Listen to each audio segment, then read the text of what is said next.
திரைக்குறள் நேயர்களுக்கு வணக்கம்.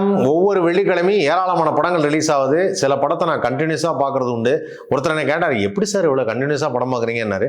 சின்ன வயசுலேருந்தே எனக்கு பழக்கம் சார். ஒரே நாளில் 3 படம் 4 படம்லாம் பார்ப்பேன். காலைல போவேன், நைட்டு தான் வருவேன். ஃபுல்லாக எல்லா படத்தையும் பார்ப்பேன். அதில் வந்து எனக்கு ஒவ்வொரு படத்தையும் நான் ஸ்டாண்டர்ட் ஒன்று தான் பார்ப்பேன். எதையும் எதோடையும் கம்பேர் பண்ணிக்க மாட்டேன். கொஞ்சம் நேரத்தில் அந்த படம் பார்த்துருந்தோம், ஒரு 10-15 நிமிஷம் ரிலாக்ஸ் பண்ணிட்டு அடுத்த படத்தை பார்க்க ஆரம்பிச்சுவேன். அது வந்து எனக்கு ஒரு பழக்கமாகவே வச்சுருந்தேன். ஸோ நேற்று நான் பார்த்த ஒரு 3 படம் வரிசையாக பார்த்தேன். அதில் வந்து ஓஹோ எந்தன் பேபி பார்த்தேன்.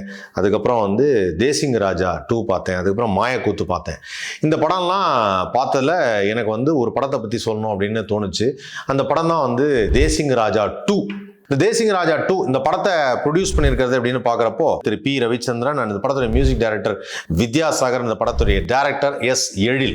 இந்த படத்தில் நடிச்சிருக்கிறது விமல், அதுக்கப்புறம் ஜனநாதன் அப்படின்னு சொல்லிட்டு ஒரு ஆர்டிஸ்ட், அவர் பூஜிதா பொன்னடா அவர் வந்து நடிச்சிருக்கிறாங்க. அதுக்கப்புறம் ஹர்ஷிதா பந்தலமூரி அவங்க, புகழ் ஒரு காமெடி கதாபாத்திரம், ஸ்னேகா குப்தா, சிங்கம் புலி, சாம்ஸு, வையாபுரி, அதுக்கப்புறம் வந்து ஜாங்கிரி மதுமிதா, ரவி மரியா, இப்படி ஏராளமான நடிகர்கள் இந்த படத்தில், பாவா லக்ஷ்மணன் கூட அந்த படத்தில் நடிச்சிருக்காரு.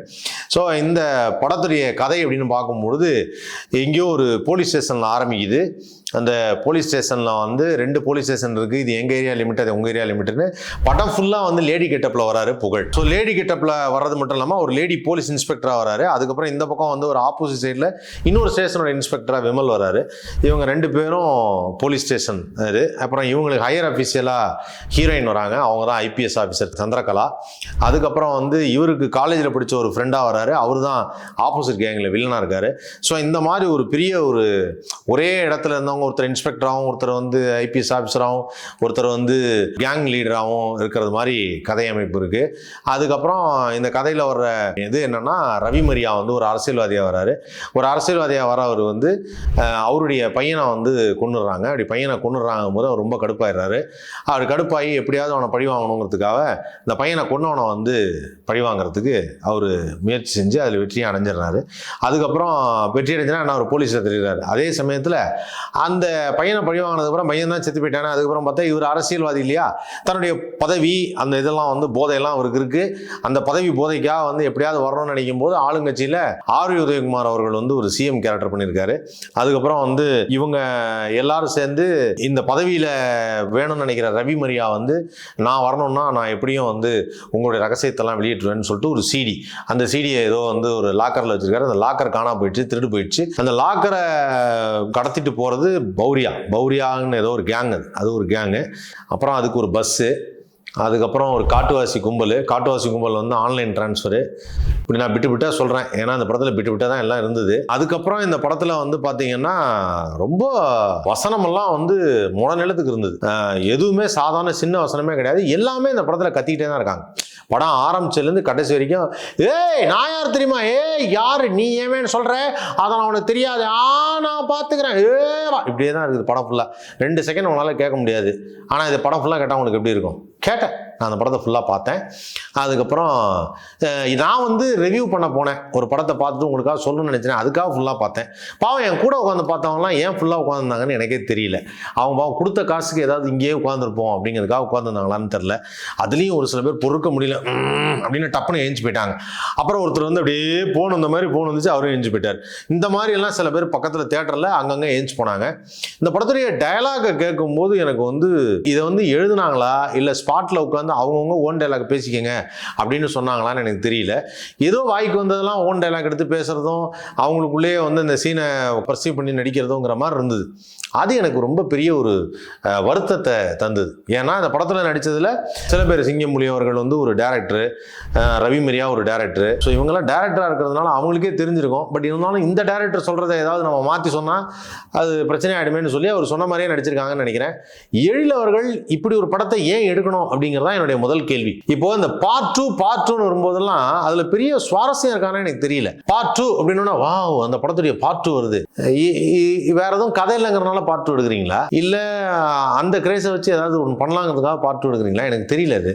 அது இந்த பார்ட் 2 எடுக்கிறது தயவுசெய்து நிறுத்திடலாம்னு நினைக்கிறேன். பார்ட் 2வே அவமானப்படுத்துகிற மாதிரி இருக்கு. ஒரு ஜுராசிக் பார்க் பார்ட் 2னா அது எப்படிப்பட்ட படமாக இருந்தது. ஒரு சீக்வல் அப்படிங்கிறப்போ உங்களுக்கு சின்னதாக ஒரு விஷயம் சொல்கிறேன். ஒரு படம் ஒன்று எடுக்கிறாங்க, அந்த படத்துடைய கதாபாத்திரம் வந்து மனசில் அப்படியே பதியுது. பதிஞ்சு மக்கள் மத்தியில் அப்படியே அதை பற்றி பேசுகிறாங்க பேசிகிட்டே இருக்காங்க. அப்புறம் கொஞ்ச நாள் கழிச்சு அப்படியே மறக்குது, வெவ்வேறு படங்கள் வருது மறக்குது. திரும்ப ஒரு நாள் இல்லை அப்படியே யோசிக்கிறாங்க, அப்போ ஒரு படம் வந்தது அது எப்படி இருக்கும் அப்படின்னு யோசிக்கிறாங்க. அப்படி யோசிக்கும் போது திருப்பி அந்த கேரக்டர் வரும்போது இல்லை, அப்போ ஒரு சீக்குவல் எடுத்தான்னு வச்சுங்களேன், அந்த படம் சூப்பராக இருக்கும், நல்ல ரீச் இருக்கும். இதுக்கு எக்ஸாம்பிள் தான் ஜுராசிக் பார்க்குடைய ஃபர்ஸ்ட் பார்ட்டுக்கும் லாஸ்ட் வேர்ல்டு வந்து அந்த பார்ட்டும். ஒரு சீக்குவல் வரும்பொழுது மக்களுக்கான அந்த தேடலுக்கான டைம் கொஞ்சம் கொடுக்கணும். சீக்குவல் சார் பாகுபலி அப்படி தான் சார், 2 தான். அது எப்படின்னா கதை 2 கதை, ஒரு பெரிய படம், அதை 2ஆக ரிலீஸ் பண்ணதுனால 1 and 2ன்னு சொல்லி ரிலீஸ் பண்ணாங்க. It's not a part 1 part 2 film, ஒரே படம் தான் 2 பார்ட்டாக ரிலீஸ் பண்ணது. அது 2 இது ஒன்று. இது எப்படின்னா பார்ட் 1 தேசிங் ராஜாவில் நடித்த அந்த கேரக்டர்ஸ் எல்லாரும் வர்றாங்க, அதே கேரக்டர்ஸ் அந்த சிங்கம்புலி இருக்காரு, ரவி மரியா இருக்காரு, விமல் இருக்காரு, வையாபுரி எல்லாரும், சாம்ஸ் எல்லாரும் வராங்க. புகழ் இதில் ஆட் ஆயிருக்காரு, மதுரமுத்து ஒரு கேரக்டர் பண்ணியிருக்காரு. ஸோ இந்த மாதிரி வந்து எல்லாரும் கேரக்டர் வராங்க. ஜாங்கிரி மதுமிதா பண்ணியிருக்கிறாங்க. இதில் இந்த கதாபாத்திரங்களை அங்கங்கே பார்க்கும்பொழுது இல்லை, நடுவில் வந்து டைலாக் பேசும்போது நீங்கள் அந்த படத்தில் பார்த்தா உங்களுக்கு தெரியும், ஒரு கேரக்டர் டைலாக் பேசுது, ஒரு கேரக்டர் வந்து சும்மா உட்கார்ந்துருக்க கேரக்டர் வந்து டைலாக பேசுறது கோவமா, என்னது இப்படி பேசிட்டீங்க அப்படின்னு சொல்லிட்டு அந்த கேரக்டர் நோந்தோன்னே அப்படின்னு சிரிக்கிறாங்க. எனக்கு அப்படியே தூக்கி வாரி போட்டுச்சு. சார் ஒன்று தான் கேட்குறேன், தமிழ் சினிமாவில் நீங்கள் கோடம்பாக்கத்தில் எத்தனையோ ரைட்டர்ஸ் காத்திருக்கிறாங்க, எத்தனையோ வசனகர்த்தாக்கள் வந்து நாளைக்கு ஒரு வாய்ப்பு கிடைக்காதான்னு காத்திருக்கிறாங்க, எத்தனையோ டைரக்டர்கள் வந்து காத்திருக்கிறாங்க, ப்ரொடியூசர் கிடைக்கல சார், ஒரு நல்ல படம் பண்ணணும் சார்னு சொல்லி யோசிக்கிறாங்க. ஒருத்தருக்கு ஒரு விஷயம் கிடைச்சிருக்கு அப்படின்னா அது ஒரு பெரிய பிளெஸிங். இந்த இயற்கை வந்து உங்களுக்கு அந்த வரத்தை தந்திருக்கு. நீங்கள் வந்து ஒரு நல்ல டைரக்டராக வரணும், நீங்கள் வந்து ஒரு நல்ல ஆக்டராக வரணும், நீங்கள் ஒரு நல்ல வசனகர்த்தாவாக வரணும் அப்படின்னு சொல்லி அந்த வரத்தை தந்திருக்கு. அந்த வரத்தை தந்திருக்கும் போது அந்த வரத்தை வந்து சுத்தமாக கெடுக்கிற மாதிரி ஒரு விஷயத்தை பண்ணவே கூடாது. மொத்தமாக அதை அப்படியே வந்து கொலாப்ஸ் பண்ணி அது ஏண்டா வந்தோங்கிற லெவலுக்கு தியேட்டரில் எல்லாரும் ஃபீல் பண்ண ஆரம்பிச்சிட்டாங்க. சாரி, இது என்னுடைய கருத்து. நான் பார்த்தவர்கள் அப்படி இருந்தாங்க.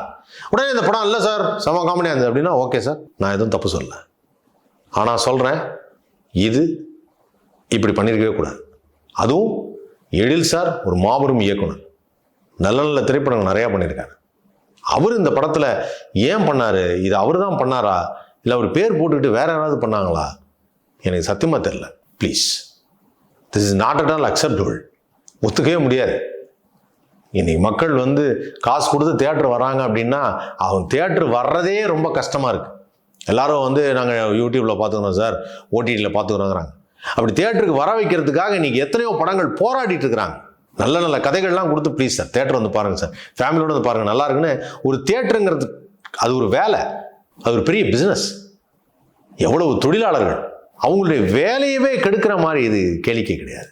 கேளிக்கையாக படம் இருக்கலாம், ஆனால் அது விளையாட்டாக எடுத்துக்க முடியாது அந்த படத்தை. ஐம் ஸோ சாரி, ரொம்ப ரொம்ப என்னை மன்னிச்சிருங்க. நான் ஏதாவது சொன்னது உங்களை காயப்படுத்தியிருந்தா தயவு செய்து இது போன்ற திரைப்படங்கள் வேண்டாம். விமல்லாம் நல்ல நடிகர், அற்புதமான நடிகர், சிங்கம்புலி அற்புதமான நடிகர், எல்லாருமே. மதுரமுத்து ஒரு நல்ல தொலைக்காட்சியில் நல்ல ஒரு ஸ்டாண்டப் பண்ணிட்டு இருக்கக்கூடிய ஒருத்தர், புகழ் தனக்குன்னு ஒரு புகழை வச்சிருக்க ஒருத்தர், சாம்ஸ் ஒரு கேரக்டர் வந்து அந்த மெட்ராஸ் மேண்ட்லைனில் பண்ணும்போது அந்த ஒரு சின்ன கதாபாத்திரத்தை அவ்வளோ பிரமாதமாக பண்ணார். வேண்டாம், எனக்கு தெரிஞ்சு வேண்டாம். நிறைய பேர் வாய்ப்பு கிடைக்காம இருக்காங்க, அவங்கெல்லாம் இந்த படத்தை பார்த்தோன்னா ரத்த கண்ணீர் வெடிப்பாங்க. பல பேருக்கு கிடைக்காத ஒரு விஷயம் உங்களுக்கு கிடைச்சிருக்கு. அந்த கிடைச்ச விஷயத்தை தயவு செய்து வேஸ்ட் பண்ணாமல் நல்ல படமாக எடுத்து, நல்ல காமெடி படம், நல்ல படம் எடுத்து மக்களுக்கு கொடுக்குமாறு அந்த டீமையாக நான் கேட்டுக்கிறேன். இது நான் ரிக்வெஸ்ட்டாக வச்சுக்கிறேன். இப்படி ஒரு படம் எடுத்ததை வேணாம் மறைச்சிருங்க, மறந்துடுங்க, வேண்டாம். என்னால் தாங்கிக்கவே முடியல. ஏன்னா எவ்வளவோ பேர் வந்து அவ்வளோ காத்திருக்காங்களே, அவங்களுக்கெல்லாம் கிடைக்காத ஒரு வாய்ப்பு கிடைக்கும் போது அதை எப்படி உபயோகப்படுத்தணும். ஒரு ப்ரொடியூசர் காசு கொடுத்துருக்காரு, காசு போட்டு படம் பண்ணுறாங்க, எவ்வளோ கஷ்டம், எல்லாருக்கும் சம்பளம். So sad. The most expected Desingu Raja 2 வரும்போது ரொம்ப காமெடியாக இருக்கும், பார்க்குறதுக்கு ரொம்ப இன்ட்ரெஸ்டிங்காக இருக்கும்னு சொல்லி எல்லாம் எக்ஸ்பெக்ட் பண்ணாங்க. பட் அதை டோட்டலாக ஃபெயிலியர் ஆக்கிடுச்சு. அதுதான் என் போன்ற சில பேருடைய கருத்து. மறுபடியும் சொல்லிக்கிறேன்ப்பா, இந்த படம் பார்த்துட்டு ஆஹா ஓஹோ காமெடியாக இருக்குன்னு நீங்கள் நினச்சிங்கன்னா, நீங்கள் சிரிச்சிங்கன்னா சந்தோஷம். ஆனால் எந்த இடத்துலையும் சிரிப்பை விட மேலே வந்தது சத்தம். அந்த சத்தம் தாங்கவே முடியல. அது காமெடி படம்னு சொல்லிட்டு நம்மளை ரொம்ப காமெடியாக நினச்சிட்டாங்கன்னு நினைக்கிறேன். ஆடியன்ஸ் தானே பரவாயில்ல அப்படின்னு நினச்சிட்டாங்கன்னு நினைக்கிறேன். ஆடியன்ஸ் நினைச்சாங்கன்னா எந்த நேரத்துலையும் எப்போ வேணாலும் எதை வேணாலும் மாற்றுவாங்க. அதையும் நீங்கள் தெரிஞ்சுக்கணும். இங்கே படைப்பவர்கள் கடவுள் அல்ல, பார்ப்பவர்கள் தான் கடவுள். அவங்க என்ன முடிவு பண்ணுறாங்களோ அதுதான் படைப்பவர்களுக்கான இடம். இதை நான் சொல்கிறேன். தொடர்ந்து பாருங்கள் திரைக்குறள். லைக் பண்ணுங்கள், ஷேர் பண்ணுங்கள், சப்ஸ்கிரைப் பண்ணுங்கள்.